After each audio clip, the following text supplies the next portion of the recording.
الناس كلها بتجهز للمولد النبوي، والكبار قبل الصغيرين مستنيين حلاوة المولد. بس بين كل القطع اللي موجودة على الترابيزة دي، في قطع فيها قيمة غذائية حية، قطع مجرد سكر وألوان صناعية على الفاضي. تعال أقول لك إزاي تختار حلاوة المولد صح. لو عاوز حاجة تشبعك وتفيدك، معاك السمسمية والفولية، مليانين بروتين وكالسيوم ومغنيسيوم يرموا العظم. لو عاوز حاجة تديك طاقة طول اليوم، معاك الفستقية والبندقية، مليانة دهون صحية هتخليك تشتغل طول اليوم. اما بقى بالنسبه للملبن والمشبك فهي كلها سكر الوان صناعيه، حته مشبك قد كده مليانه سعرات حراريه قد وجبه كامله. وخلي بالك انت لو عندك سكر وكارت ملبن او مشبك هتفرفر مننا وتخلي المولد ذكرى مؤلمه.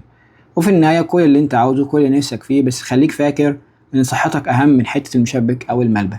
لو عاوز تعرف حلاوه المولد وايه القيمه الغذائيه اللي موجوده فيها وايه الكميه المناسبه لو انت مريض سكر، اقرا اللينك اللي موجود في التعليقات في كل التفاصيل عن حلاوه المولد. كل سنه وانتم طيبين. والله الواحد بيقول حكم.